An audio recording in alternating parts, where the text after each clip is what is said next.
Campo, de la Facultad de Veterinaria, profesora titular de la UCETA, mejora del perfil lipídico de la carne. Entonces, pues, si te parece. Bueno, yo...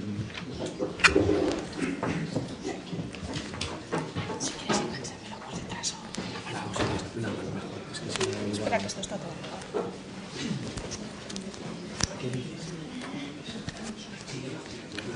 Porque si te lo mancho, igual pesa mucho. Espera, es que está todo. Sí.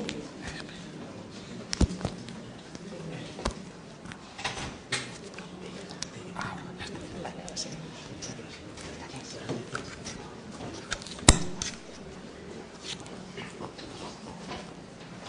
Bien, ¿se oye bien ahora? Vale, había un pequeño engancho con el micro. Sobre todo quería agradecer a la organización que nos haya invitado a dar esta presentación. En este caso vengo de la Facultad de Veterinaria. Pertenezco a un grupo consolidado de investigación de calidad y tecnología de la carne, formado un grupo multidisciplinar por investigadores de varias instituciones dentro del área de producción animal, trabajando desde la calidad del producto o desde el bienestar animal, en el animal en vivo, y también dentro del área de tecnología de los alimentos, trabajando temas de envasado y conservación de la carne en el producto ya antes de consumir. La historia del grupo, durante esta historia se ha trabajado en varias especies, yo diría que en casi todas, ganaderas de interés económico, especialmente en esta región, en Aragón, y fruto de las investigaciones del grupo se ha dado origen desde el inicio, incluso al desarrollo de, yo diría, casi todas las marcas de calidad de origen cárnico en carne fresca que hay en España. Por supuesto, a nivel local, Ternasco de Aragón, jamón de Teruel. Trabajamos también dentro del vacuno en Calial y somos un grupo reconocido no solo a nivel nacional, sino también internacionalmente. Nosotros entendemos la calidad del producto, desde luego, como un aspecto en el que influyen e inciden muchos valores a lo largo de la cadena productiva. Trabajamos desde el animal, desde lo que es la genética, la selección de animales de acuerdo a parámetros diferenciados.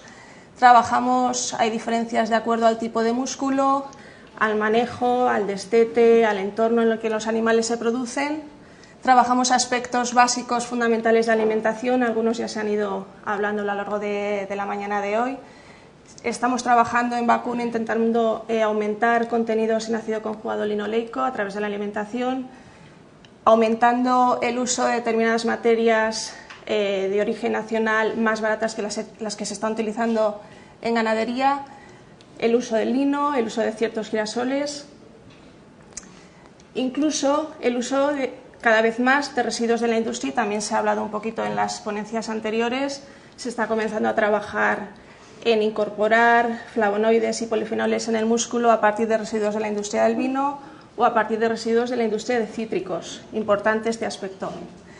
Aspectos importantes que trabajamos también sobre todos los factores que afectan en el transporte, en la espera en matadero, durante el presacrificio, durante el sacrificio, o incluso temas importantísimos de maduración que los desconoce el público en general, y por supuesto envasados y tecnologías de envasado inteligente que ayudan a mejorar no solo la vida útil del producto, sino el valor nutritivo de los alimentos. Y aunque lo comento como aspecto último, ya veis que es una cadena, todos son eslabones importantes, el consumidor es el eje fundamental de esta cadena. Trabajamos por y para el consumidor, consumidores somos todos, y trabajamos no solo en las actitudes de compra del consumidor, sino en aquellos aspectos que inciden en la salud del mismo. Solo por hablar un poquito de lo que ha sido la evolución en la investigación en carne, en el grupo ya se ha nombrado además a Isidro Sierra en esta sala. Se comenzó a trabajar a finales de los años 70 en todo lo que es calidad de canal. Ahí os he puesto un ejemplo del vacuno. Incluso hoy en día a los ganaderos y a los productores se les está pagando por calidad de canal, por engrasamiento, por conformación, dependiendo además del tipo y de la edad del animal. Pero obviamente nosotros no comemos canales, lo que estamos consumiendo es carne, y la evolución lógica de esta investigación no solamente se ha centrado en la canal, sino por supuesto en la carne, aspectos importantes de color de la carne, de la textura, de la composición a nivel aromáticos y la evolución a partir de los años 90, obviamente sin menospreciar el resto de la investigación, ha sido trabajar en calidad de grasa. En calidad de grasa no solo la visible que podemos separar, sino también esa grasa interna que tenemos en la carne y que, aunque la queramos eliminar, en el momento del consumo nos la vamos a comer. Fijaos, la grasa influye desde el punto de vista del consumidor en muchos aspectos. A nivel visual, aquí en la sala podríais hacer un esfuerzo para valorar cuál de estos dos productos os interesa más consumir, porque normalmente cuando vamos al mercado a comprar nos guiamos fundamentalmente por el aspecto que tiene este producto, y el engrasamiento es uno de los aspectos que nos lleva a determinar qué es lo que compramos y consumimos. La grasa no solamente influye en el aspecto visual, afecta en la textura táctil, incluso también en boca, a nivel del paladar. Sobre estos aspectos estamos trabajando, pero tiene un desarrollo y una influencia básica en la evolución y el desarrollo del aroma y del sabor de carne cocinada. Esto es básico.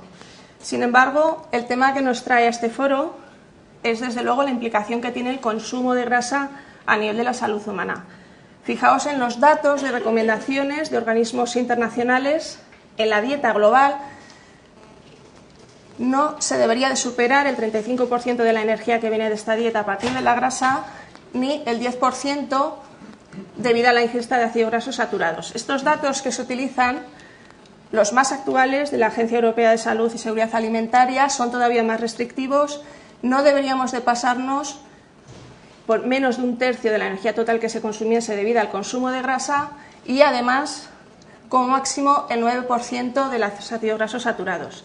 ¿Qué ocurre con la carne y con los productos cárnicos que tan mala fama están llevando? Pues que obviamente la contribución al valor nutricional de nuestra dieta, vuelvo a repetir, es muy elevada por parte de la carne y de derivados en cuanto a la ingesta de energía y en cuanto a la ingesta de grasa. Y si os fijáis, estos datos en pequeñas son del año 95, sigue aumentando, es decir, seguimos aumentando el consumo de productos cárnicos.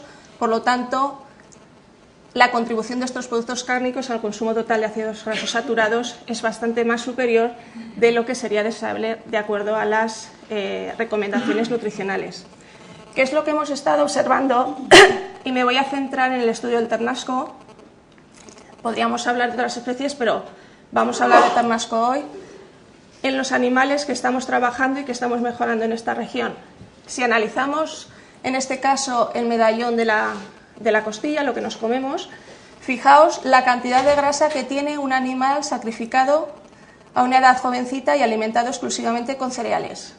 Menos de un 2,5% de grasa intramuscular. Obviamente la percepción que se tiene a nivel del consumidor de la cantidad de grasa que tiene la carne, en concreto del cordero, está muy distorsionada de lo que la realidad nos dice. Si comparamos los datos con otros animales que durante algún momento de su vida están en pastoreo, animales criados en extensivo, pero que se finalizan con concentrados o con silo, vemos que prácticamente aumentan en 2 puntos porcentuales, o animales en extensivo totalmente, animales producidos en la mayor región mundial hoy en día de producción de carne en pastoreo, que es el Cono Sur, que prácticamente duplican o mucho más el contenido en grasa que tienen nuestros animales, sobre todo aquí en Aragón, vuelvo a repetir. Esto, en cuanto al porcentaje de ácidos grasos saturados, fijaos qué salto cuantitativo tenemos de la carne que estamos consumiendo respecto a la carne que se está produciendo en otras zonas y en otras regiones.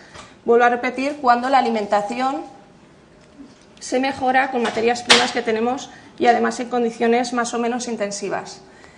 No hay que desdeñar tampoco que de esta grasa saturada un porcentaje elevado y muy significativo no deja de ser ácido graso esteárico. Y el esteárico ya sabemos todos que a nivel cardiovascular no tiene la incidencia negativa que el resto de ácidos grasos saturados. Y además, la poliinsaturación que tienen las carnes con estas dietas, desde luego es muy superior, y esto es deseable, obviamente, a la que podemos encontrar en animales criados en otras situaciones. Y además tengo que añadir que de la grasa monoinsaturada el 40% aproximadamente es ácido oleico. Además, lo que hemos constatado en estos estudios, sobre todo en los últimos 3 años, es que si analizamos la composición de la materia prima que tenemos nosotros comparativamente con los datos que aparecen en tablas nutricionales que se utilizan a nivel médico, no tiene nada que ver. Nosotros, antes os he mostrado los datos de un músculo en concreto, el medallón de la costilla. Si analizamos la pierna entera con toda la grasa, incluso aquella que nos podamos separar en el plato y que no tengamos que comer, fijaos la cantidad de grasa que tenemos en el ternasco respecto a la cantidad de grasa que las tablas nutricionales dicen que tiene el cordero. Obviamente, cuando un médico está haciendo una serie de recomendaciones dietéticas, se fija en los datos que tienen las tablas nutricionales. No tiene por qué estar analizando los resultados de todos los alimentos que está recomendando. Nosotros lo que observamos es que estas tablas o no están actualizadas o se guían en datos de otros animales que no son los que está consumiendo el consumidor al cual se le está recomendando. Ya para terminar, hemos participado y hemos desarrollado 2 estudios con equipos médicos. Luis Moreno está aquí presente, Fernando Cibeira hablará después. Estudios de intervención para ver realmente la incidencia que tiene el consumo a nivel de salud, de parámetros de salud. En estos estudios se ha comparado carne roja, en este caso ternasco, con carne blanca, poblaciones de adolescentes en un caso o monjas de clausura en un convento en otro, en el cual, da risa, pero oye, son muy formales y da gusto trabajar en una población que está controlada, y sobre todo de voluntarios. Es difícil conseguir esto. En el cual se dividen en 2 grupos, en un momento unos comienzan con pollo, otros con ternasco, y al final del estudio los que comenzaban con una especie toman otra carne y así simultáneamente. En ambos casos tomando carne 3 veces por semana, es decir, un consumo elevado sobre todo de carne de ternasco, lo que observamos no es solo que no empeoran los índices sanguíneos, índices bioquímicos, sino que en ambos casos, en adolescentes, se reducimos los triglicéridos en sangre. Y en la población adulta hemos aumentado el contenido de lipoproteína de alta densidad, lipoproteína deseable, colesterol bueno, sin modificar los niveles de colesterol a nivel sanguíneo. Solo como consideraciones finales, os podemos comentar que es posible modificar y mejorar la composición lipídica de la carne, incluso en rumiantes, que es bastante más complicado, a través de diferentes estrategias productivas, y que el consumo regular de carne roja produce una respuesta lipídica similar, incluso mejor en determinados parámetros sanguíneos, que el consumo de carne blanca, por lo que puede ser considerada en dietas de riesgo cardiovascular reducido. Bien, muchas gracias.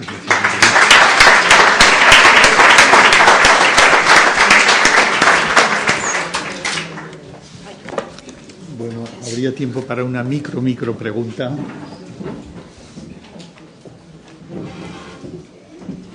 Pero, a ver, perdón, para Charo. Bueno, yo conozco vuestro trabajo y me parece espectacular. Voy a comer ternasco de Aragón, lo tengo claro. Pero esas diferencias de esas tablas pueden ser que los animales europeos sean los que fijen esas cifras y que sean un poco más grasos por la edad o... Sin duda, y de hecho las muestras que os he mostrado, esos datos un poco más elevados de animales que están en pastoreo en una fase de subida y después son alimentados con concentrado, con cereales, venían de Europa. Ahora ya sabéis que estamos en un mercado globalizado, que hay comercialización de carne que viene de varios países y lo que se produce en otras regiones que está adaptado a sus sistemas de producción y al entorno. Y obviamente en Aragón es impensable poder criar animales en pasto porque no lo tenemos, sería una utopía absoluta. Obviamente esa carne es muy diferente. Hasta hace varios años, yo diría hasta hace 10 años, casi todos los análisis de composición de alimentos que se hacían son de animales que se producen en otras regiones del mundo y no en España. Nosotros estamos intentando cambiar en contacto con las tablas referenciales de nutrición precisamente para que sean los productos que más se consumen en cada región aquellos a los que se adapte precisamente esta composición. Muchas gracias. Bueno, pues pasamos al siguiente speaker, que es Jesús de la Osada, un buen conocido investigador de las propiedades cardioprotectoras del aceite de oliva. Jesús. Muy bien, en mis primeras palabras quiero